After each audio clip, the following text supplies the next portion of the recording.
Whenever I need some answers, God, I turn to you. You are my help when I need wisdom. You always see me through. To know that you're chasing after me, it makes me wanna run to where you are. God, you make this journey worth it. I give you all my heart.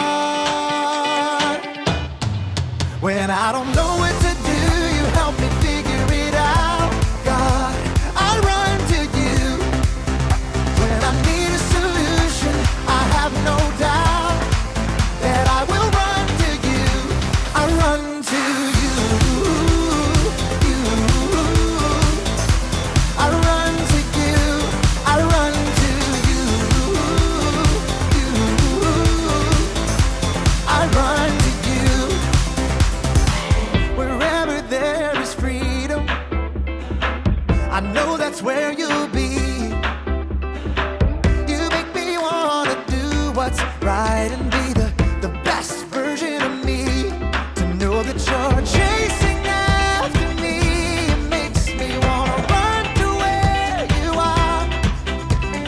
God, you make this journey worth it.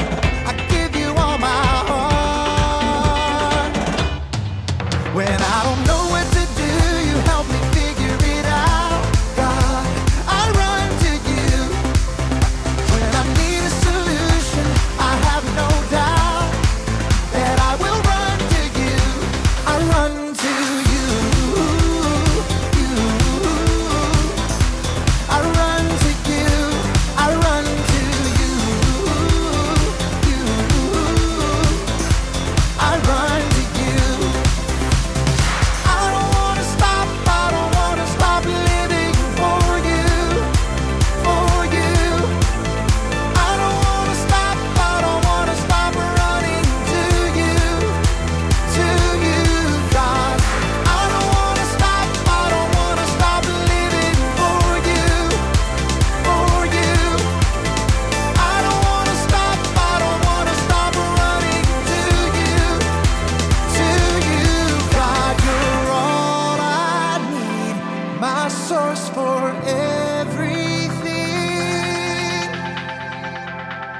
When I don't know what to do, you help me figure it out. I run to you. When I need a solution, I have no doubt that I will run to you. When I don't know what to do, you help me figure it out. God, I run to you. When I need a solution, I have no doubt that I will run to you. I run to you. I run to you. I run to you. I run to you.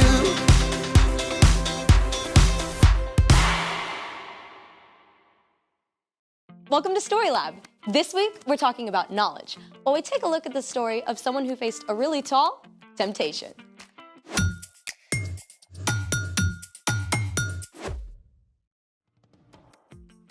Hey, I'm Skylar. And I'm Sebastian. We're talking about knowledge, which is learning something new so you can be better at whatever you do. I've recently discovered some new stuff. Like what? Well, I made a quiz for you. It's gonna be out of this world. Is that a clue? We're gonna find out how much you know about stars. Wait, like stars? Or stars? I mean flaming ball of hydrogen and helium kind. Is there a prize? 1 chocolate bar for every right answer. Full size? You bet. To be delivered through the prize tube extraordinaire. I'm in. It's time to play The Out of This World Quiz Show. Here's your first question. What type of galaxy is the Milky Way? A. Elliptical. B. Spiral. C. Lenticular. D. Medical. Oh, I know this one. It's A. No, I mean B. B. Spiral. Final answer? Final answer.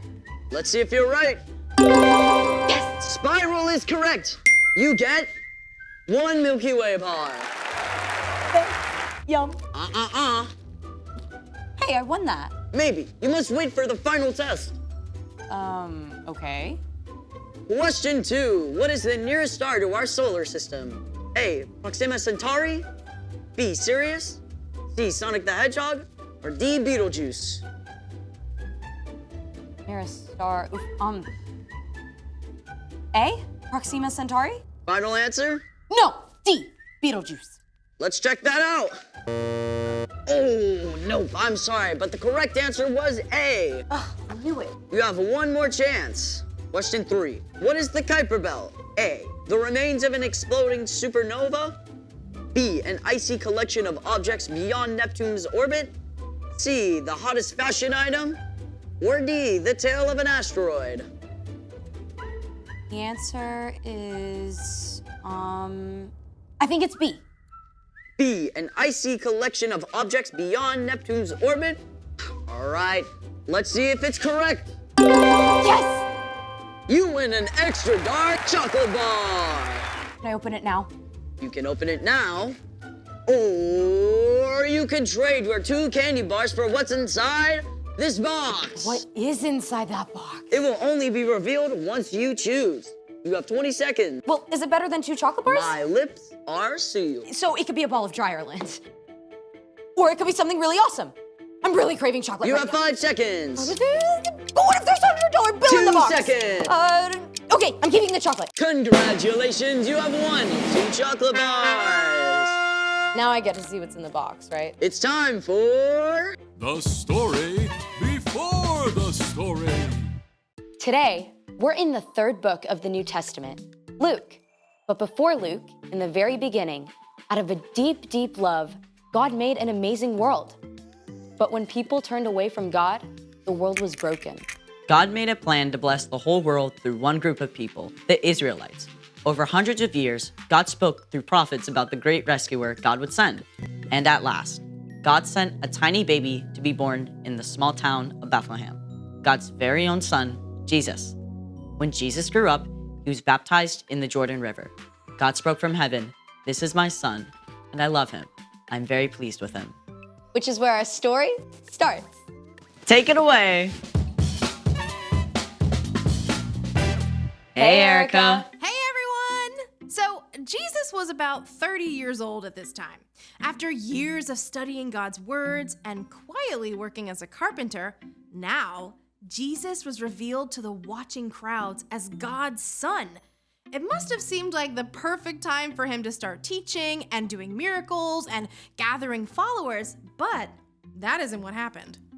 Instead, God's Spirit led Jesus away from the crowds and towns and into the desert. For 40 long days, Jesus spent time with God, preparing for what God would have him do next. During this time, Jesus ate nothing. He focused on God as the one thing he needed above all else. But he wasn't alone. Not quite. Because the devil showed up to distract him. You must be so hungry. Surely God wouldn't mind if you had just a little snack. Jesus was God's son, but he was also fully human too. And as the 40 days passed, he became desperately hungry. The devil refused to leave Jesus alone, needling and tempting him at every opportunity. At the end of the 40 days, he offered Jesus a large, smooth stone. If you really are the Son of God, tell this stone to become bread. It must have been so easy for Jesus to imagine that rock as a crusty, warm loaf. As God's son, he had the power to change the stone to bread in an instant.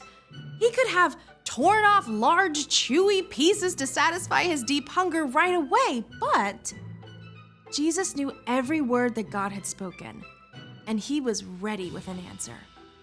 It is written, man must not live only on bread. If that's the way you want it. But the devil didn't give up. He led Jesus up to a high place where the whole world appeared to spread out beneath him. Every powerful kingdom, every palace, every throne and ruler on earth.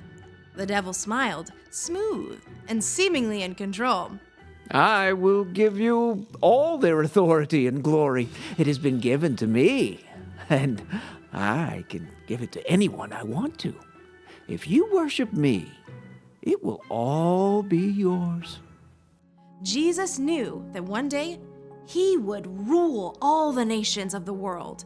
He had come as God's rescuer, but to take this easy way the devil offered would destroy God's plan. Once again, Jesus spoke God's words. It is written, "Worship the Lord your God. He is the only one you should serve." The devil was seething. He couldn't tempt Jesus into taking the easy road, but he had one final shot to try. The devil led Jesus to the city of Jerusalem. They stood on the very highest point of the temple itself. The worshipers below seemed small as ants. If you are the Son of God, throw yourself down from here. It is written, the Lord will command his angels to take good care of you. They will lift you up in their hands. Then you won't trip over a stone. The devil wanted to trap Jesus, to make him panic. Does God really love you? Prove it. But again, Jesus had God's own words at the ready. Scripture says, "Do not test the Lord your God." The devil was furious. He couldn't trip Jesus up no matter what he tried. So at last, he left until he could find a better chance. When the devil was gone, God had sent angels to take care of Jesus and provide everything he needed. Jesus had spent his whole life discovering God's words and spending time with God. And so when he had to make some tough choices, the words were right there. 40 whole days with no food? I can't even imagine that. Yeah, I sure do not make good choices when I'm hungry.